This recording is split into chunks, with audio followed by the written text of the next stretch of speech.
Welcome back to the Vandy Sports Podcast. I'm Joey Dwyer, and Vanderbilt coach Mark Byington has gotten himself his point guard. Davidson transfer Grant Huffman has committed to Vanderbilt as a grad transfer. He chose the Commodores over Minnesota, and a nice gift for Vanderbilt. Not one that's going to make national headlines or anything of the sort, but I think one that will be helpful to them, especially in year one of Mark Byington's tenure. We'll get more into that, but want to shout out our presenting sponsor for basketball season, the Wash House. Thank you to the Wash House for sponsoring our content this season and allowing videos like this to be made and content like this to be possible, and allowing us to cover this team on pretty much a daily basis at this point. But I think right now it's worth covering on a daily basis. Grant Huffman, again, another nice gift for Vanderbilt. He's their fourth transfer. Obviously, they got MJ Collins a few days ago, Tyler Nickel a couple days before that, and Jalen Carey early in the cycle. Tyler Nickel, I think, a guy who's really going to benefit from this move in particular. He's a guy who's going to be a lot better with a true point guard, kind of dictating things. And Grant Huffman, I think the first thing you start with is just look at him and you say that's a true point guard. He's averaging over 5 assists a game,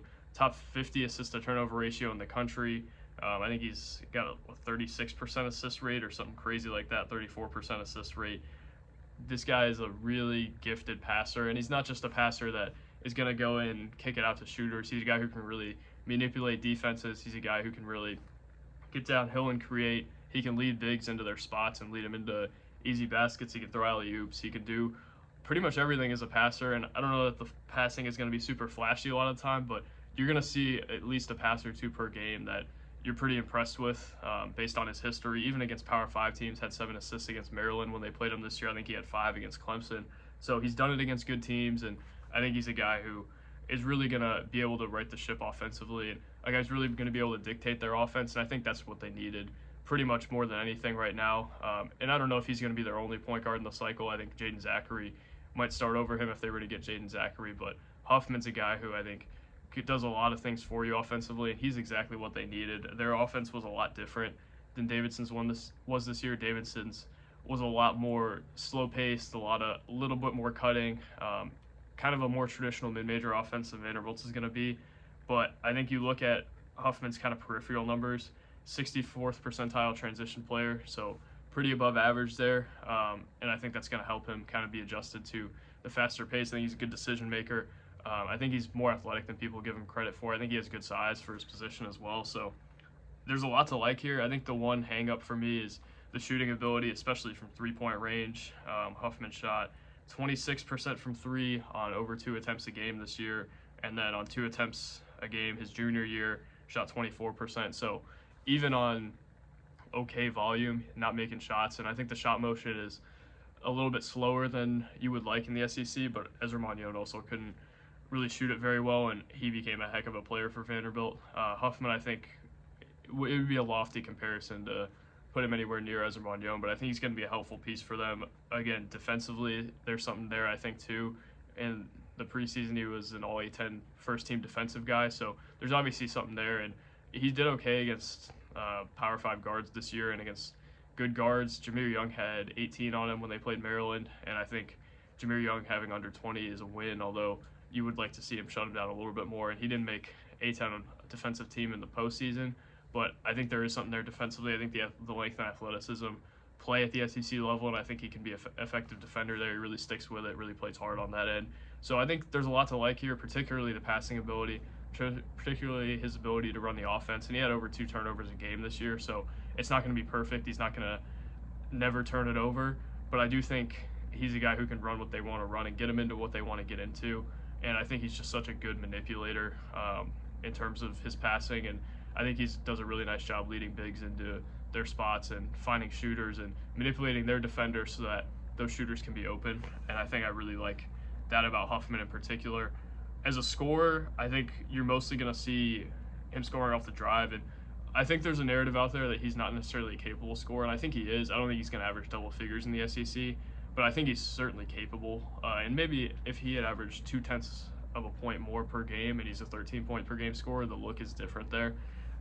But I think you look at his game and you see him get downhill, and I think he has some really nice moves to be able to get downhill. He uses that half spin a lot to get to the basket. I think he's a solid finisher.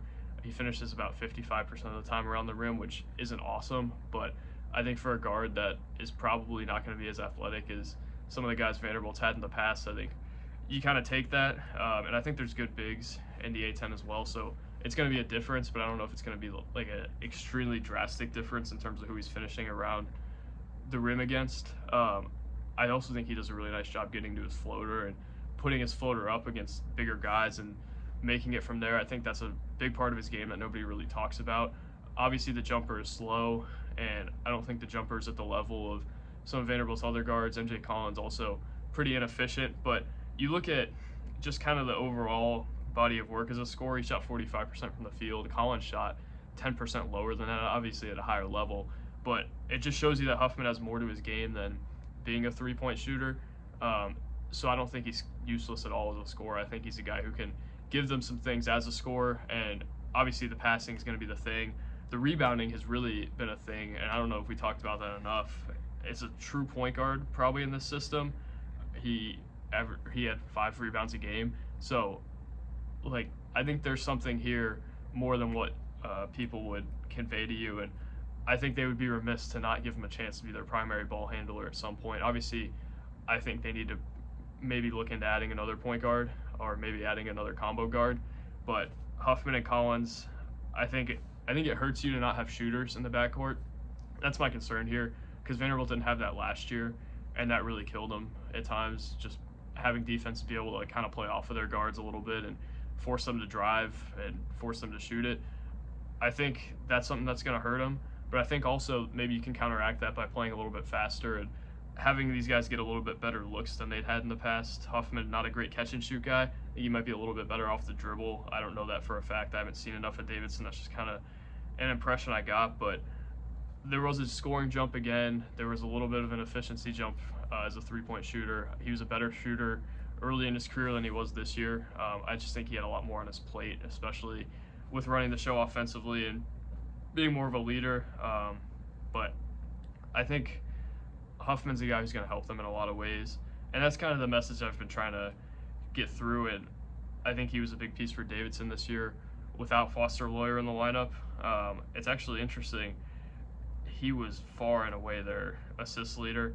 They averaged 12 assists as a team, and he averaged 5 of them. So he's going to be the guy who's running the show for this team. Whether they have another guard in front of him running the show and he's kind of the backup, I would not be surprised if they got another one.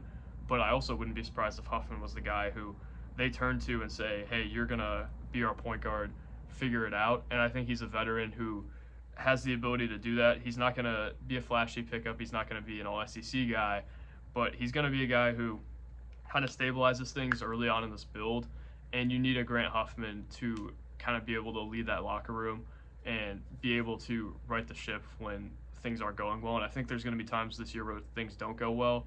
They're obviously in the mix for some transfers that would make it a little bit easier, but right now this isn't a tournament team. And I don't know that it's particularly close to a tournament team. I think they could probably be better than the sum of the parts, but I just think that Huffman is going to be valuable for them in a lot of ways, and I don't know that he's ever going to get rewarded with a Sweet 16 berth or anything along those lines, but he does a lot of things really well, and I think he's going to help to make them competitive this year. Having a good point guard makes everybody better. I can't imagine what this team would have been like this year without Israel Magnon on the roster, and it was hard for me to imagine them being good if they didn't get a true point guard, and they got that. I think he's going to be a guy who's in the mix to start. If they don't get another transfer guard, he's totally going to start, and maybe could help Tyler Tanner along a little bit as well. I think it's going to be beneficial to have Tyler Tanner playing against a guy like that every day who's a good passer. He's a good facilitator and a good defender. I think that's going to be really helpful for him to see and kind of learn under, but it'll be interesting to see how that passing and defense helps Vanderbilt this year. I think it's going to help them a lot. But again, Grant Huffman, good get, not an elite get, but somebody that's going to help you along and early in the rebuild. He's only going to be there for 1 year, so they're going to have a spot open for a point guard next year. Maybe they have a good sell if Huffman has a good year. So that's what I got. I think it's a really interesting addition. It'll be interesting to see what Vanderbilt does at the position moving forward, but right now I think I feel all right about what they have, considering the expectations I had going in the offseason. I think they've got a better transfer class than maybe I would have even expected. I didn't expect them to go and get a Malik Mack or anything along those lines, but if they get a Ryan Conwell or a Jaden Zachary to go along with what they have, I think they're in really good shape. And that's kind of what I've gathered at this point, is that They probably need one or two more, and they need another big. But I think they're going to be competitive this year, and Huffman certainly helps them get there. So thank you guys for watching. God bless, and we'll talk soon. Peace.